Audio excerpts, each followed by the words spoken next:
11. Hi. Morning. Missed you. Missed me? I slept at 2 and I'm back at 10. I know, but I stayed awake for another couple of hours thinking about you. About us. I saw your dad in the driveway. Mm-hmm. He gave me a big smile and a wave, which means you haven't told him we're engaged yet, right? No. Your mom just got in 15 minutes ago. He grabbed some papers and left, and Mom's upstairs making business calls. So how was your cruise? Well, they're both in a really good mood, so I guess it went great. Romance is in the air. I told my mom. You did? What'd she say? Well, she was happy, but she's concerned. I mean, you know, the whole parent thing. We're going to get a lot of questions about are we ready and aren't we too young to do this? Okay, and, you know, I know, but we're just gonna have to get past it. But your mom was happy? she said she never dreamed of me marrying such a wonderful person. And she gave me something to give to you. This was my grandma's. She wants you to have it now. It's beautiful, but, I mean, your mother doesn't really know me very well. Put it on. Now, I know this isn't much, but this is going to have to be the engagement ring for now. Actually, it might have to be the engagement ring for quite a long time, because I don't know when I can afford a diamond. It's okay. It doesn't matter what kind of stone it is, as long as there's some ring on this finger. Oh, in fact, it's even better. Because it says that we have your mother's blessing. It's an omen, Wade. Your mom, my parents, everybody's gonna be very happy that we're getting married.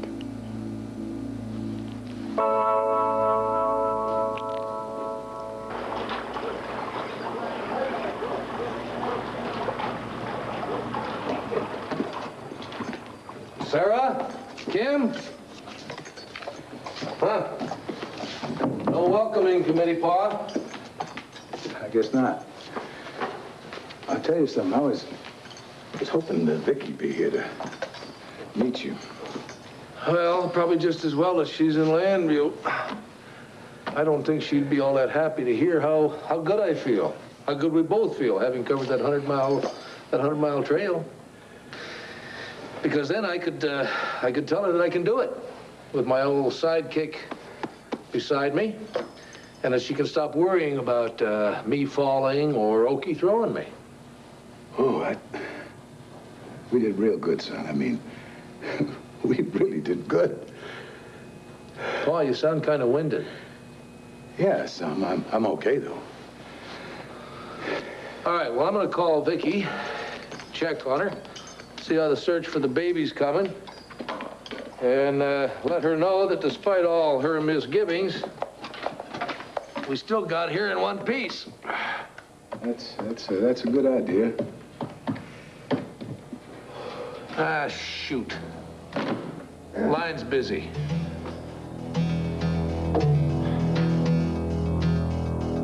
I don't think that the call that you've got waiting for you is as important as the one you were dealing with right... Well, you had better call me back, sir, because if you don't, I will be down there in Washington, right there in your office. Thank you, too, sir, so much. Who is that? Vicky, it's like you're talking about some kind of a stolen car or something when you start dealing with this federal bureaucracy. I hate to say it, but it's probably going to take some time. What if we're running out of time, Vicky? What if Tina's right? What if we will never see our child again? Here's what you do when you don't find the rainbows in this time. Here's where you go when it looks like the rain won't end. Don't cry. I'll give you tomorrow. Let me be. You know, Cord, I really think it's going to be the opposite. After all, now that we know that Lita's brother wired her money in Rome, we know how to narrow the search down. But what if we don't find her? What if she just disappears again? Maybe Tina's right. Maybe we are destined to never have this child in our lives. Oh, honey, I guess your anger right now and your attitude is some sort of a delayed reaction, and I guess that's perfectly normal. You've been busy. You were in Argentina. You've spent all your time cheering Tina up. I guess it's time for you to blow up. Yeah, well, You know, at first I think about Lita with the baby, which may not even be our baby. Then I find about everything that's going on in Argentina with the Indian girl coming here to visit us and telling us what's going on. Why don't you have some coffee? Thank you.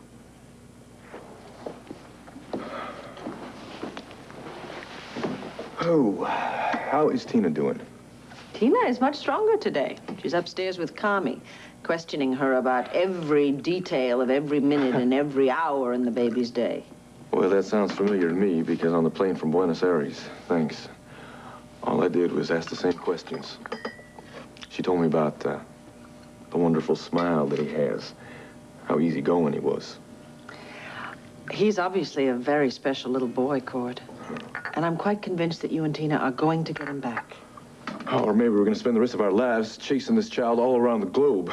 No, I don't believe that. I don't know why. I can't explain it. I just don't believe it. And I'm not being a Pollyanna. I'm not just saying it because I think that's what you want to hear.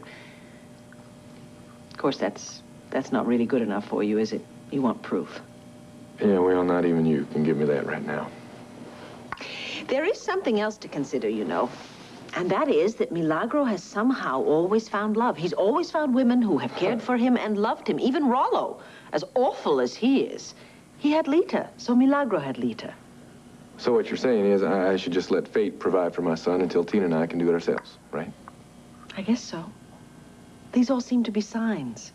Signs from heaven that, as awful and frustrating as this ordeal is, you're going to get what you want in the end. Thank you. I feel better. I do. Maybe I just needed to explode like that to get some of my faith back. Of course you did. Unfortunately, I don't think that hassling Washington bureaucrats is going to help at all. I don't know. I'm just trying to get a little creative, I guess. And I just can't help thinking that maybe there's something we can do to track her down in Rome, if she's still there. Oh, boy, I don't believe I didn't think of this till now. What about Elizabeth Sanders? We've got her. Her son was an ambassador. I'm sure she's got contacts all over the world. I'm sure she does, but given her animosity towards his family right now, I wouldn't... I don't know. I know Elizabeth pretty well. I don't think she's going to turn her back on me just because I'm looking for the baby. No, she's going to help me out. Only one way to find out, right? Yeah, I'm going to go over there. This is the first time I've been over to Sanders' mansion since Kate left. I wonder if Elizabeth has heard from her.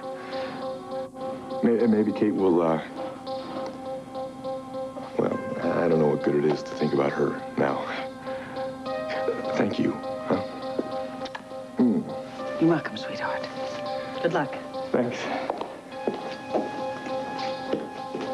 Now, I don't want you to think that your father's automatically going to go for this whole thing.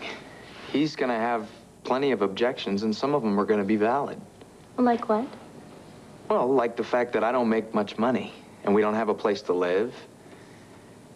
Practically thinking, we've got a few things to iron out here. Wade Coleman, don't you dare get practical on me. We're going to leave that to Mom and Dad. Besides, we're a united front who believes love can conquer anything. And pay the rent.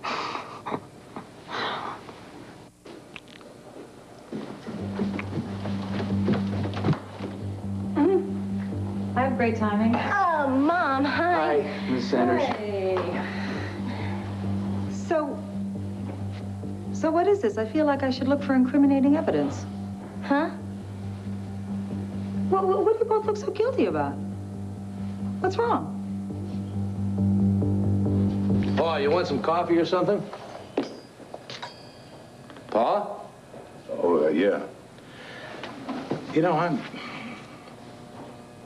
I'm feeling real fatigued all of a sudden. You're not getting too old for a little horsebacking, are you? Huh? You're telling me that you're not tired? Well, I might be a little tired, but I don't know. I just feel so good. I'm all charged up because of the excitement. Lynn, Asa! Oh, Sarah, there you are. Hey, I'm so glad you guys are back. Yes, and all in one piece. You pass it on to Vicky, will you? I certainly will. I was planning on... Asa, you all right? Huh? Well, you're sweating, and you look a little woozy. Oh, I just had an attack of indigestion. Oh, wait a minute, Pa. You just told me it was fatigue. Whatever it was, it's over. I'm fine. I'm fine. You sure? How are my grandchildren? Oh, they're fine. They're fine. Kevin and Joy are at school, and Kim took Jessica into town to do a little shopping. Everything been quiet here on the ranch? Yeah, Steve and Gabrielle Holden came by yesterday. Really? Well, it's about time. I was beginning to wonder if we were going to see or hear them. Well, Steve wants to put up a fence along your ranch, so he was going to bring some plans over to discuss with you. They're doing all right. I don't think Gabrielle's having such an easy time adjusting to ranch life.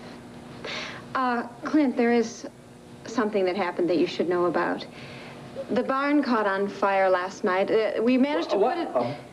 I don't know what to... How about George Vasquez said it? I mean, Maria's brother just loves to do that. No, actually, Asa, he was the first person at the site to start putting it out.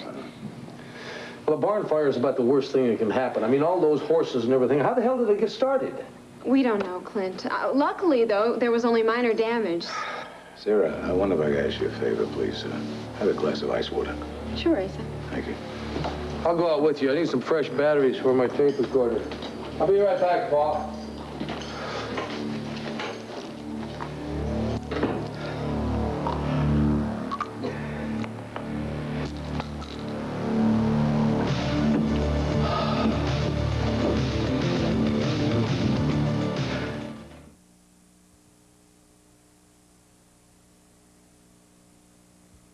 Shelley Pemberton's.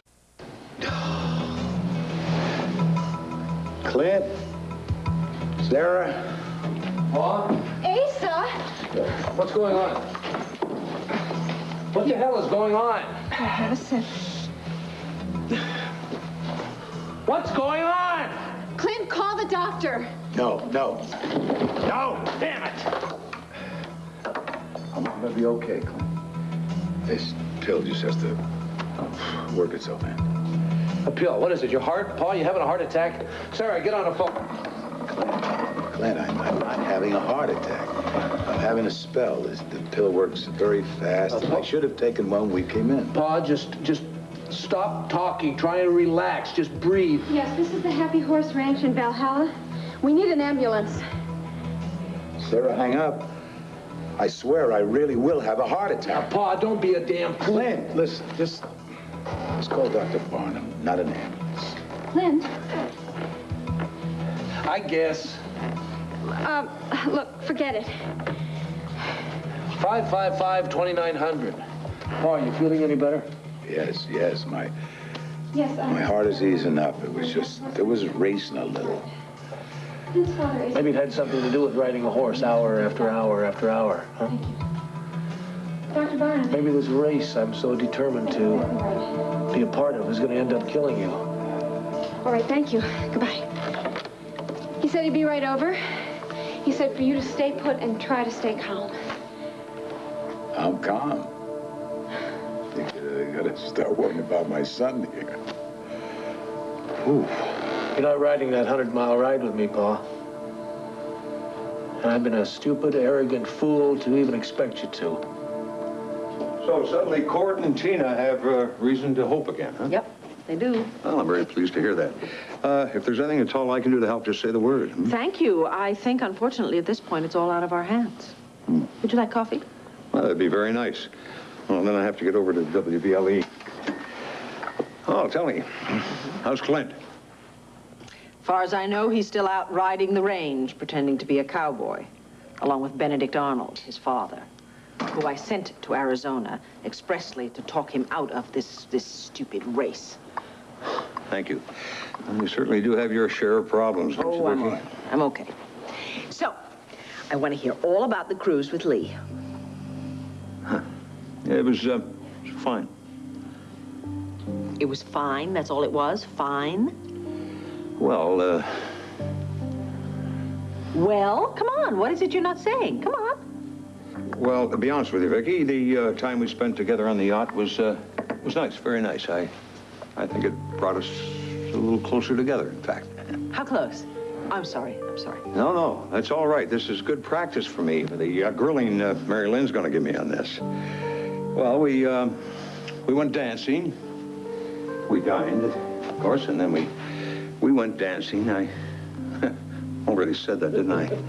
Stumbling around here like an adolescent. Well, I think we can safely assume that the cruise was a little bit more than fine. I don't know, you know, I'm still afraid I might be making the same mistake all over again. Tom, the very worst, it would be a different mistake. You two have changed a lot. Circumstances have changed. Yeah. Devastated by the same woman twice in a lifetime? I don't know. How did you get to being devastated? A minute ago, you said the cruise was fine. Yeah, well, that's the way my mind has been working in this situation. You know, flip-flop back and forth. One minute I feel just fine about it. Next minute I'm not too sure. I guess that's perfectly natural, but I do hope you manage to drown out the negative side and allow this relationship to continue. Oh, I don't know. Maybe it's another opportunity to be the family we started out to be. In any case, I'm going to give it every chance to find out. Mom, you just surprised us, that's all. What's going on? Shouldn't you be at school and you at work? Well, I don't have to be in at work till noon, and Marilyn... I don't have any classes today, and I know I should be studying. Now, tell us about your cruise. Yeah. That's what we want to hear about. Yeah, well, it was fine. It was nice. Fine? Nice? What about romantic and exciting? Mary Lynn, come on, don't push this. And we just took a few steps closer to understanding each other, that's all. Wait. What is this I see here? Wow, an antique ring. This is beautiful. Isn't it? Well, what? Is this new or haven't I just seen it before? Aha, wait, you gave it to her. Yeah, I did. It belonged to my grandma. Well, it's beautiful. Well, it's not just any ring, Mom. It's my engagement ring.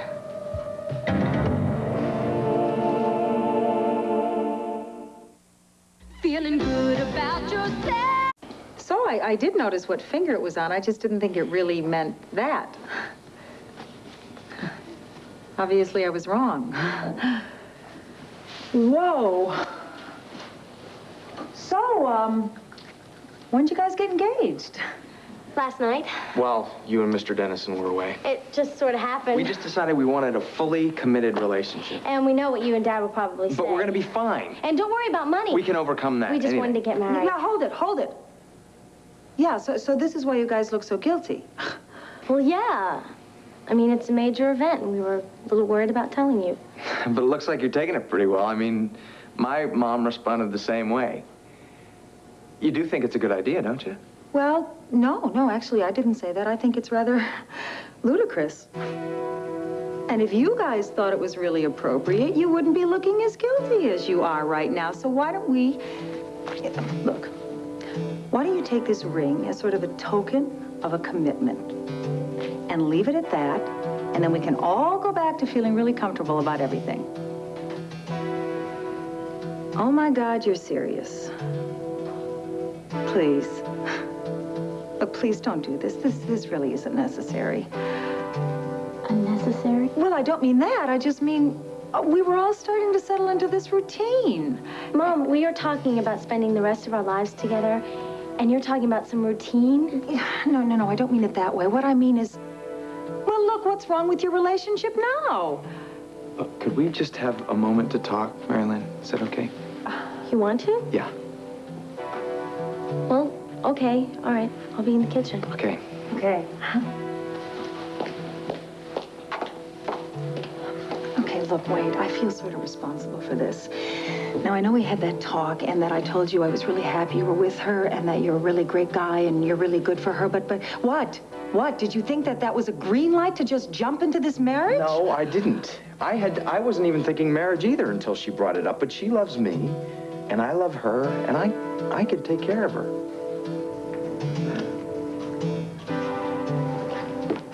Elizabeth. Cordero, how wonderful to see you. How you doing? Fine. Sit down, my dear. Oh, thank you. I've missed you enormously. Oh? I know, you're surprised at that. Well, maybe I've surprised myself.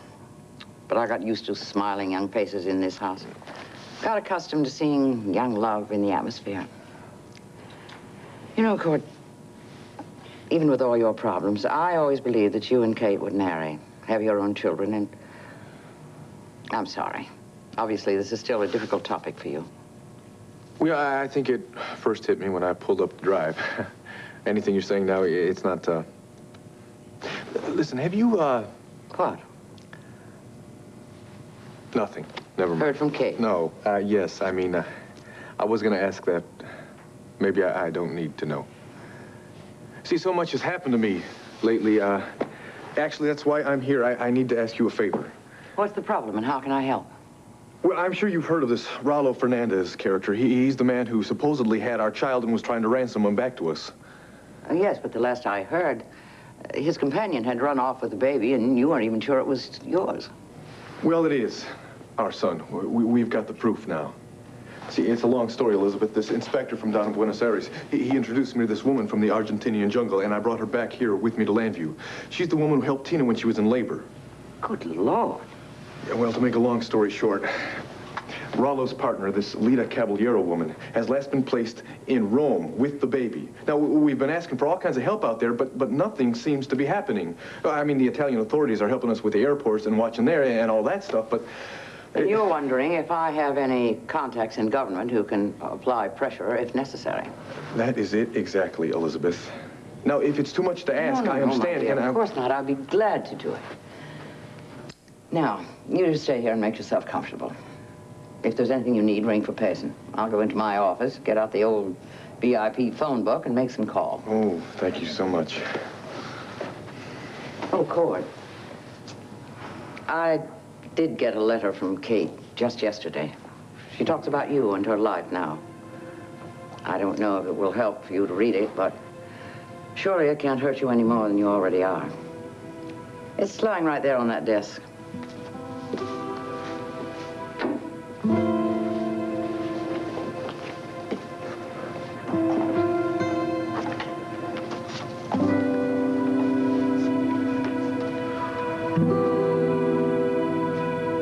Actually, I said you didn't have to be hospitalized immediately, but I do want you to take a complete battery of tests again. See, Paul, you're not okay. Doc, do you think he's in a worse shape than he seems to think he is? Well, that's something we don't know, but we have to find out. Doctor, it was just the excitement and the exertion. Brought on by what? Well, my son and I went out in the prairie. We rode and camped out, getting, prepared for the annual 100-mile endurance race. What son? You don't mean Clint? What's wrong, Doc? You don't think a blind man can sit a horse for 100 miles? I think a man without his vision and a father with a bad heart makes for a dangerous combination on the range. What on earth is wrong with you? Now, you listen to me. No, you listen. You're not 20, not even 40 or 50. That heart of yours is okay without an operation as long as you lead a normal life. Riding hell-bent for leather in the desert is not normal. And as for you, Clint, words fail me. What the hell are you two trying to prove?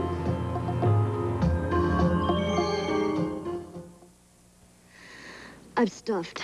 I can't concentrate. Before. We were not out to prove anything, Doc. Of course we are, Pa. Mainly me. Doc, do you think Asa should fly immediately into Landview and see his own heart specialist, or do you want him to see one here? I recommend that he goes home. I am not going to see my heart specialist. My son needs me here. Not if I don't ride the race, I don't. Look, Clint, the hell we care what anybody else thinks. Pa, it could kill you. It could kill you. You don't give a damn, so what? Sarah, will you call Ace's pilot and tell him to be ready to take off immediately? Sure. You are not sending me home. Didn't you hear a word I said? This isn't a game, Asa. This is your heart. Working overtime. And for what? For nonsense. Now you go home. You take those tests, and you take care of yourself. He will, Doc. He will. And thank you. You know, Pa, this just might be a higher power trying to step in and tell us something before it's too late. If you need be, call. But if he gets back to his own doctor, he probably won't. I'll walk you out, Dr. Barnum, and then I'll call from the study. Bye, Doc. And thank you. Oh, Doc, send the bill here to old Clint. How are you going to pay this time?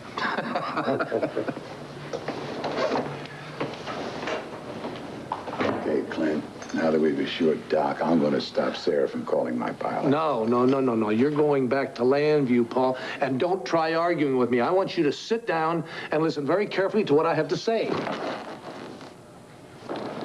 All right, son. I'm listening. All right, I'm not going to talk about you. I'm going to talk about me. You know, I'm just beginning to get it, Paul. I'm just starting to get it. What Vicky has been trying to make me understand all along. How a horse race is not worth a man's life, and how winning something in the name of some competition means nothing. You know, I never saw it until it was your life that was hanging in the balance. I never saw that. I can't believe that. And finally, when Doc Barnum just blurted out that you and I are just plain plumb loco. Son, I came here to talk you out of the race, remember? Instead, you talked me into it. By the way, I'm still willing to ride with you. Forget it. Neither one of us are riding. Neither one of us is going to cause the people we love a lot of heartache and pain and give them a chance to cash in on our life insurance policies. You know, I can't believe that you are stupid enough to let me talk you into something as harebrained as this. And I can't believe that I was so damn stubborn that I almost lost you. Clint, maybe Vicky and Renee will talk to me again and be nice. I mean, I was petrified to face your wife, and Renee was using language that I haven't heard since my days in the Marine Corps. I can't understand how my pride and my ego got such a chokehold on my common sense. Shoot, it happens to me all the time. You know, maybe you're getting just like me as you grow older. Asa, your pilot said he can get clearance in about an hour and a half. Well, that's fine. Give me time to pack and get to the airport. Oh, good. Meanwhile, I'll call Vicky and tell her you're on your way, and she can call Larry and your heart specialist. And I will also tell her that I'm giving up the ride. You are? Clint, one question. You're not saying all this to get me home, because if I hear that you took that ride without me... Pa, you couldn't pay me to enter that thing. It's too foolhardy. Clint, I am so relieved about this all along. And you know, Pa, you and I just might have won something today after all. I don't mean a ribbon or a buckle or a trophy, but maybe a future. I hope it's a long one. I'm going to make sure that Vicky comes back here where she belongs. That's not necessary. Now it's time for you not to argue against me. All right, call me when you know anything. I will. Thank you, son. That ride was like the good old days, wasn't it? Yes, Pa, it really was. Dear Grams, well, here I am, back among the giant turtles and exquisite birds of the Galapagos, and feeling sane. Saner than I've been in months. I don't argue with anyone or feel left out or feel helpless to change the circumstances. Not trapped, I guess, is what I'm groping for. Not controlled by anyone else. It's a healing process, not a home. I'm positive I'll find my way back to people, to men, and trust and love one more time. I hope Cord is healing too, and will soon take the same steps as I. It just occurred to me that you're going through the same process, aren't you? I hope you're finding things to keep you occupied, and I do want you to write. If you should see Cord, well, just tell him I'm okay, and I said hello. Love, Kate.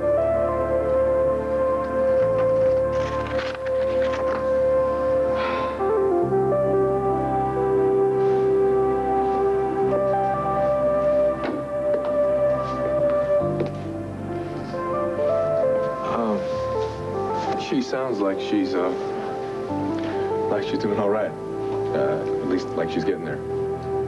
She's always been very resourceful. And always found strength in her work and in being alone. Talent I wish I had a little bit of. So, what have you found out from your government contacts? Senator Stone will be returning my call shortly. Oh, thanks. Hello. Jeffrey, what Grandmother. Hey, Jeff, how you doing? Hi, Cord. 2 lovely surprises in one day. You here to visit? Well, that, and also to tell you that one of Asa's people called me this morning. Called you? Well, he was afraid to deal with you directly. Do you know anything about this, Court? No? Well, it appears that your grandfather is pulling out all the stops to convince Elizabeth to come on as chairman of the board at Sanders again. Well, hey, that's great, isn't it, Elizabeth? I mean, you were talking before about how bored you were. Isn't it obvious? Asa is in over his head with the company, and that's why he's called again to ask me to help. Well, the answer is no. As far as I'm concerned, it can go under. And take him with it. How can you say that after all Marilyn and I have been through together, especially after I've gotten her through some pretty rough times? Hey, Wade, I know that. You probably know her better than Tom and I do, and you're very good for her, I know, but... So what are we saying here? Look, you're learning a lot about yourself right now, and that usually means change. Now, who knows? In a couple of years, you may be entirely different people, and that could result in not loving each other anymore. Excuse me, but I gotta say this.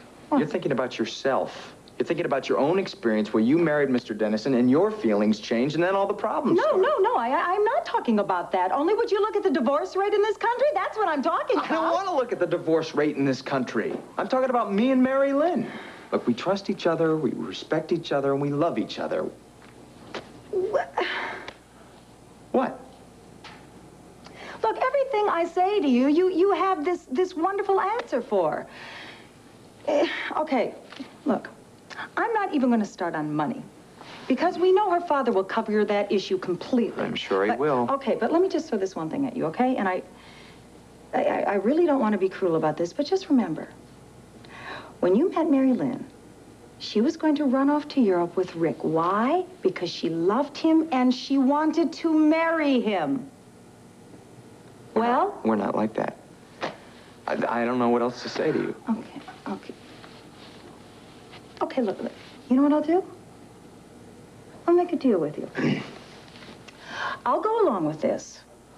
If you promise not to push into this marriage, you know, just give it a long engagement. I never said we were going to do it next week. Yeah, or next month, I know that. But just come on, give it a good chunk of time. All right?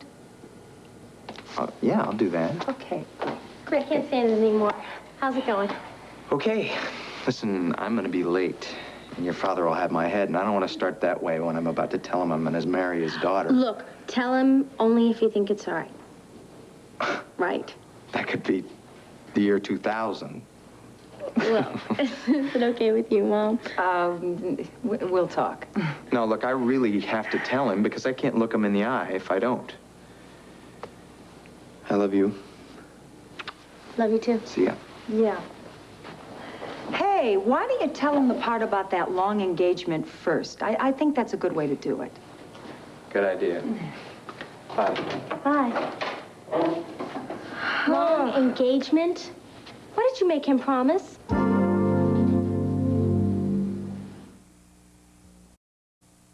I just said that you shouldn't rush into anything right away. Mom, we weren't talking about getting married next week. And what does the word long mean to you? Well, I don't know. We didn't talk specifics. I just thought, you know, you should take it slowly. Why? Why? Don't get confrontational with me, okay? That's exactly what I'm doing. I'm sorry. That's all right. I was just hoping you would say, hey, that's a great idea. I'm happy for you. Mary Lynn, I am happy for you. I know you guys love each other a real lot. That's great. But it's also not ridiculous of me to want to tell you that you should really take your time. And what about Dad? You think he's going to be angry or reasonable? Well, my guess is both. Well, darling, I'll talk to Larry about your father just as soon as we hang up. Did Dr. Barnum say what caused this episode? Well, it was pretty obvious. Ace's heart condition being what it is, it just wasn't meant for him to ride a horse 100 miles in 2 days over that kind of terrain. Honey, I'm sorry, I have to ask you this now. Are you still planning to do this ride now that neither Asa nor Cord can accompany you? No, I'm not. And it's not just because they're not available. It's because, well, it suddenly dawned on me that it's just too much risk for so little to gain. Oh, sweetheart, do you mean that? Do you really understand? Yes, I do. took Paul almost checking out on me. But suddenly I was in your place, in your position, and, well, I saw the stupidity and the ego of it. And, well, you had every right to be angry and scared. Sweetheart, at least you and Asa have ridden the course now, so you know you can do it. Exactly. So it's a dead issue. We can forget about it. I am so grateful. I am so relieved. And I love you so very much. And I love you, honey. Even though it might not have seemed like it for a while, I do love you, and you can bet your little booties on that. Anyway, call me tonight, let me know about Asa, and you can talk to the kids. I miss my babies almost as much as I miss you. I'll be home very soon. No need to rush. Meanwhile, we'll speak tonight. Bye, hon. Lynn, it's George. Oh, George, how you doing? Okay. Look, I finally got one of them kids we hired on to admit he'd been smoking in the barn last night. Now, he swore he wasn't careless, but hell, how else did the barn catch on fire? I had to let him go. You let him go? You should let me talk to him, George. Well, I just figured you didn't need the hassle, Clint. Listen, the hands are saying that your daddy's leaving on account of a heart problem. Yes, unfortunately. I'm sorry about it. And I just wanted you to know that I'm still willing to ride that 100-miler with you. Well, I'm not riding it, George, but thanks anyway. How come? A lot of reasons. I'm going out to the barn and check on Okie. Need help? No, thanks.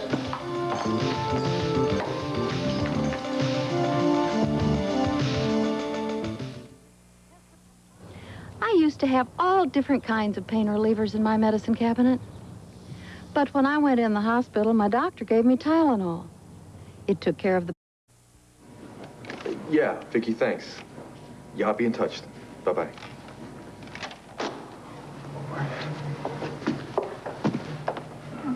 Oh, so what's happening with Senator Stone? Senator Stone is going to get all the details from Herb Callison and throw his weight behind the matter. Oh, that is wonderful. I don't know how I can thank you enough. I do. You can come and visit me with that little boy once you have him home again. That's a deal. You're gonna find him, Cord. I know it. Yeah, thanks. Listen, that was Vicki on the phone just now. Seems that Asa is coming back from seeing Clint over at the ranch because he's having some kind of heart problem. What heart? Oh, I'm so sorry. That just popped out of my mouth. Oh, yeah, that's all right. Old Asa just needs a little rest. He'll be up to his old tricks in no time, I'm sure. I need to be going now. Thank you again. And don't worry. I'll see to it that Sam Stone carries through on his promise to help. And if I can do anything at all. I really appreciate all the support. Good seeing you again, huh? You take care of yourself. You too, Jeff. All right, good luck. Thanks. I can see the wheels turning, Elizabeth. What are you thinking? I'm thinking that I will join the board of directors of the company after all. Really, why the change of heart? Well, isn't it obvious? Poor Asa is facing a crisis and needs my help.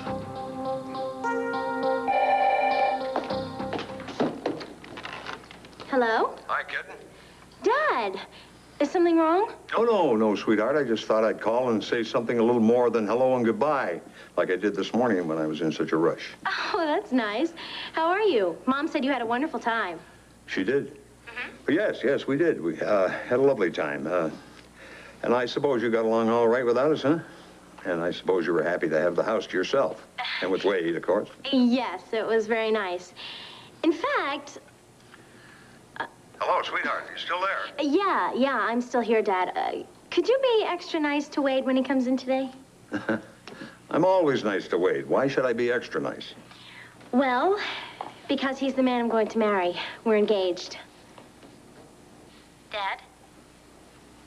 Dad, did you pass out? No, unfortunately, I'm still conscious. And I'm on my way home. This is not something we can discuss on the telephone. Well, Dad, we could discuss it tonight. No, we'll discuss it now. I'll be there soon. Uh-oh. He's furious. He's on his way home. It just occurred to me that I should be the one to tell him. Oh, Mom. Oh. Morning, Mr. Dennison. Do you, have a few minutes to talk? No, I'm sorry, Wade, I don't. I'm going home. You see, my daughter's about to make a very serious mistake. What? Oh. She told you? That's right. She told. On second thought, I do have the time. Sit down, Wade, please.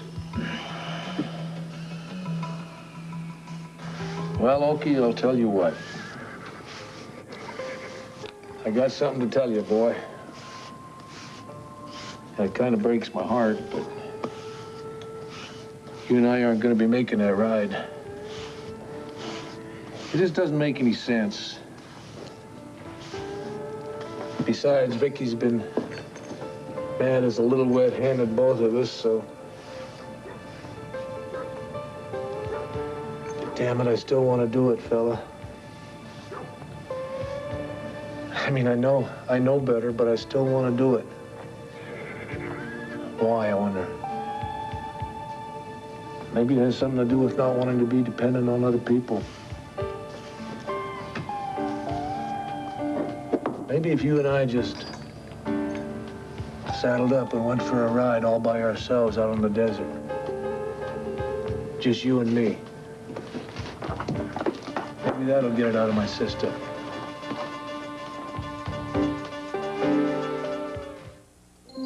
When did you plan to ask my permission to marry Mary Lynn?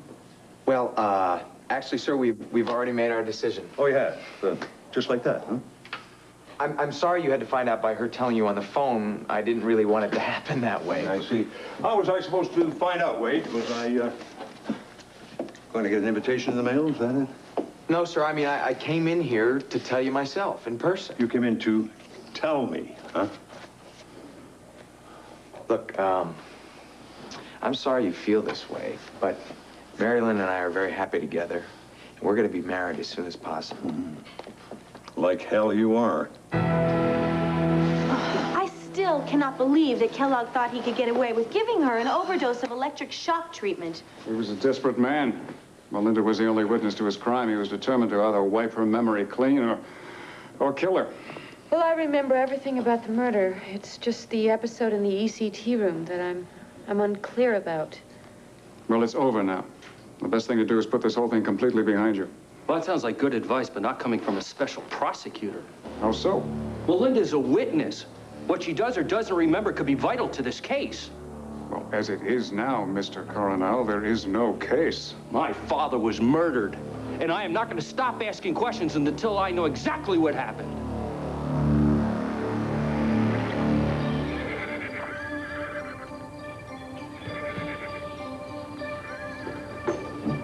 So, what do you say, big fella, huh? We're still a team, aren't we? You say we just take a nice long ride up into the high country. Just you and me. I know it won't be quite the same as riding that race. I'll be damned if either one of us are ready to be put out to pasture just yet. No, sir. It's about time that I start taking charge of my life again, making my decisions about where I go and when I go there. What do you say to that, huh? You and me just take a nice big ride up into the high country where no thing or nobody can stop us. I wouldn't count on that.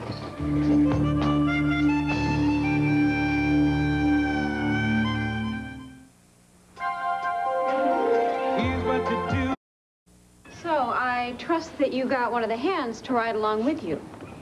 No. No, Okie said he didn't want to ride with a bunch of company, so we're going to go out alone. Clint, you're not ready for this. I thought we decided that we were going to take our time. No, you decided. You and Vicky and Pa and Cord.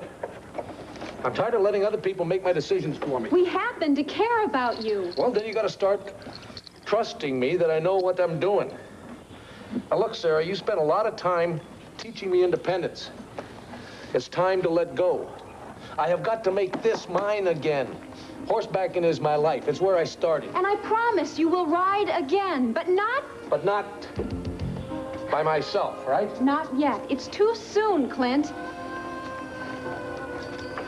Sarah, I spent a lot of time preparing for this race. And you know what? It gave me a lot of my confidence back.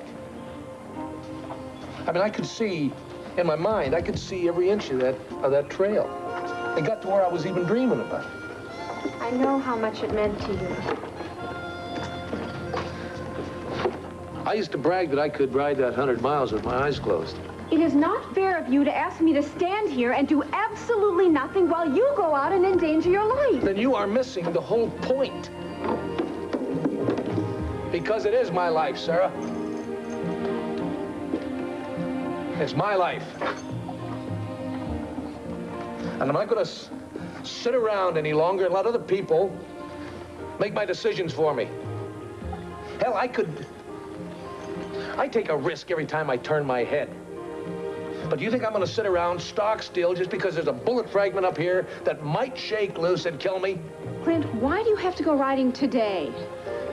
Because I want to feel as free as the country that's out there waiting for me. I am sorry, but you are asking too much of me. I am not going to stand here and let you go out there by yourself. Vicky, you feel like taking care of this gentleman by yourself? I will go see if the test results are ready. I think I can manage. You stay calm. I am calm, damn it. Asa, you gave us quite a scare.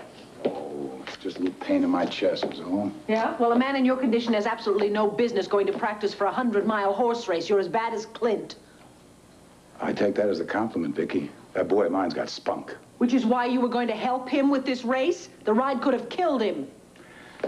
Staying out of the race was killing him worse. You should have seen his face at the halfway mark in the trial run. He had a smile so wide and sincere he hasn't had since he lost his sight.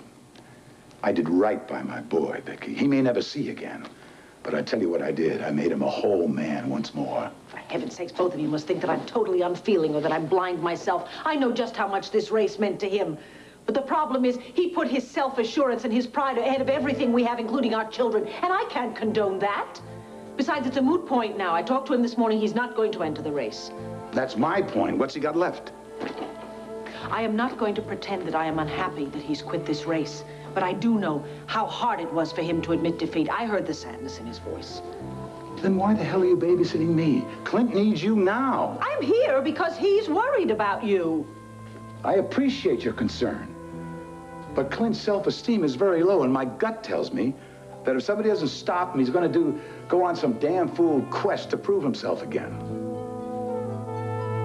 Please, Mr. Dennison, I know a lot of this is getting thrown on you kind of suddenly, but we do love each other, and we're old enough to get married. Oh, I know how old you are, Wade. I also know how much you make here at WPLE. What I do not know is how you expect to support my daughter.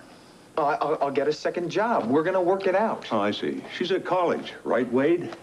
Now, how are you going to pay the tuition? Or do you expect me to continue to pick up that tab? No, of course not. You want to be a veterinarian, isn't that right? How are you going to pay for that? Not to mention food, rent, clothes. Unless, of course, you've decided to move back up into the mountains, into that shack, and live on raspberry jam, huh? Dennison, these points are valid, but you're not taking into consideration what's really important here. Oh, aren't I? I see. What is that, Wade? Well, the fact that I love her, and she loves me, and we've got a long life together to look forward to. I mean, that's what counts. It's a hell of a lot more important than money or security. Wow, I cannot wait for Lee to hear this. Well, actually, we've talked to her about it, and she's given us her blessing. She's what? She asked us to wait a while, which we may or may not do. But I've got to tell you that Mary Lynn and I are going to get married, with or without your consent. And whether we do it now or later, it's going to be our decision. I see. Well, it seems you made up your mind, right? Therefore, this conversation is closed. That is, until I talk to Mary Lynn.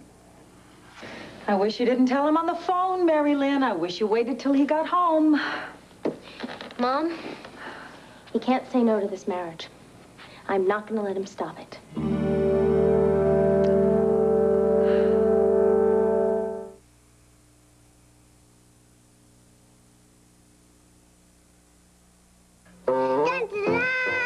Ritz Bits crackers. Hey, mini Ritzes, unbelievable. Delicious. 3 sizes. Do you think he'll object to my getting married because you were so young when you got married? Oh, no, I don't think so. I was younger than you were. And I think I was much more impetuous.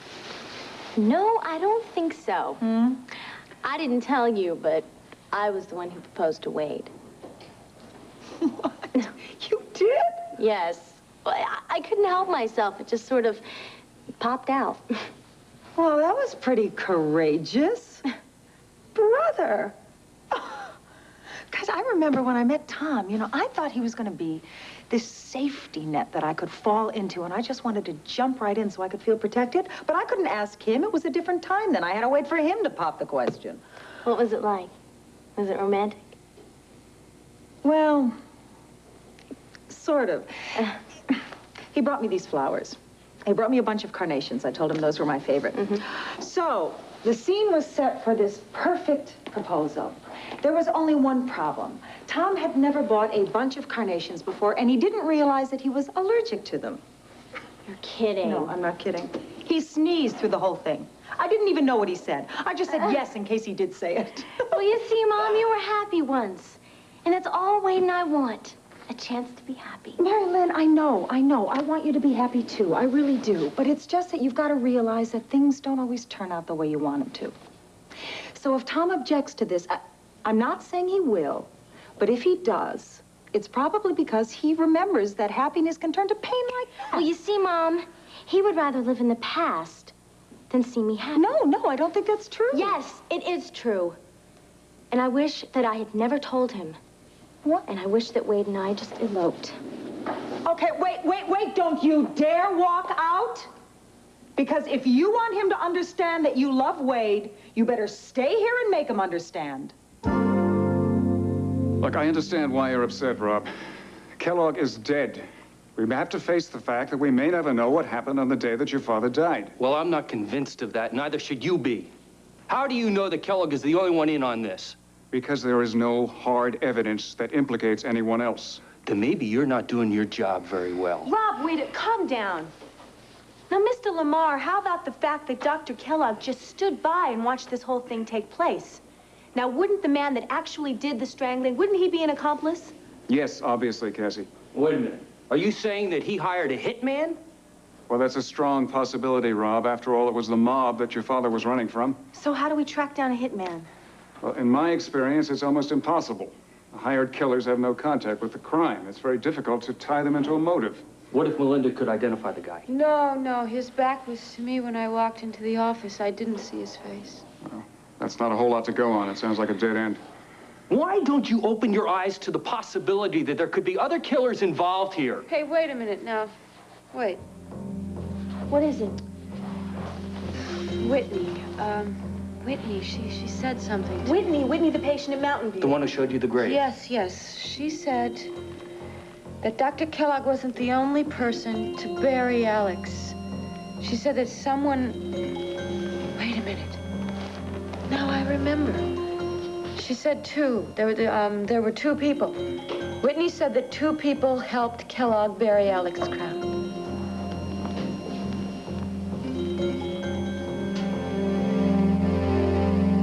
Why can't you understand my frustration? Why can't you see that as long as I don't have the freedom to make my own decisions, I don't have any kind of life at all? Clint, nobody can live their life exactly the way they please. I mean, you can't live as though you're in a vacuum. You have to think about how your decisions are going to affect Vicky and Asa and Cord and me. You?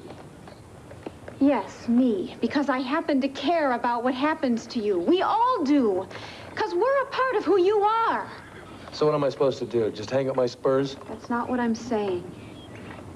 I know how important it is for you to be able to get up in that saddle and ride into the high country. I watched you when you were riding with Asa. I've never seen you so happy. Well, it felt good, damn it. Like when Pa and I used to pack our saddlebags and take off for a few days and just disappear. Camp out with our bedrolls. Sleep under that deep purple blue sky and stars. As far as the eye could see, the sky was just full of stars. And we'd lay there and talk about everything. About nothing.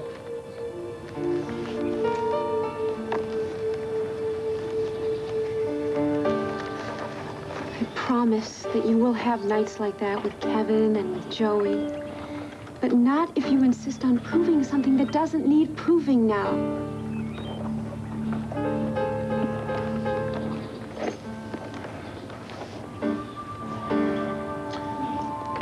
You know, when you came into my hospital room, I thought I was getting a hotshot therapist. I guess I was getting a pretty good friend at the same time. Well, I'll tell you what. If you promise not to get up in that saddle until Cord gets back, I promise to do whatever I can to help you get back up there. Well, you're not going to get off my back until I agree, are you? That's right. Is it a deal? All right, it's a deal. It's a deal. So I can go back to the house and I don't have to worry about you riding off into the sunset? Yes, yes, I promise I won't ride off anywhere today. Isn't that right, Okie? Well, you heard it right from the horse's mouth. I didn't hear a thing. Well, I did, and he said he didn't want to go anywhere today. He wants to stay right here, just to make little Sarah happy. Well, thank you, Okie. And thank you, Clint.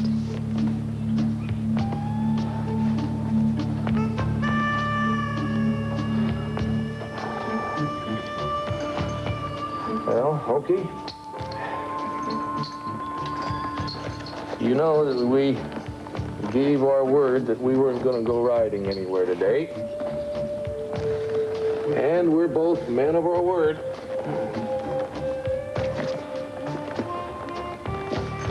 We didn't say anything about bright and early tomorrow morning, did we?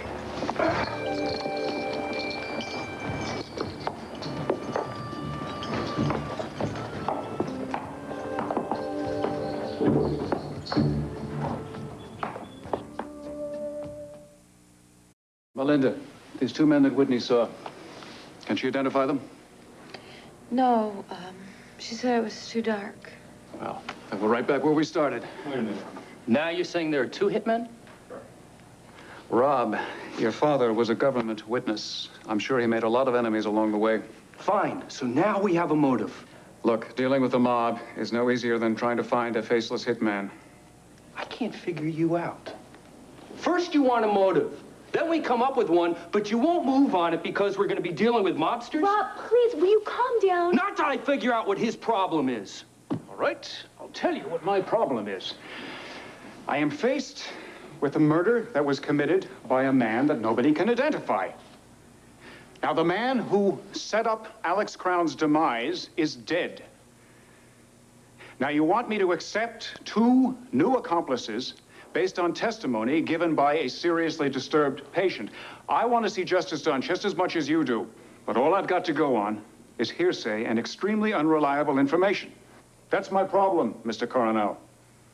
Now, I'm doing the best I can. I can't perform any miracles. Sorry. I guess it was just seeing my father. That's all right. I understand. I wish I could be of more help. I feel so useless. No, listen. You've done more than your share already. I just know that I'm forgetting something really important. Something that happened or something Kellogg said. Maybe it'll come back to you when this whole ordeal isn't quite so close to you. I feel like somebody took an eraser and just wiped out 24 hours of my life. Cassie's right. You've had a tremendous ordeal, and the best thing for you to do is take a nice long rest. Come on. I'll take you to your room.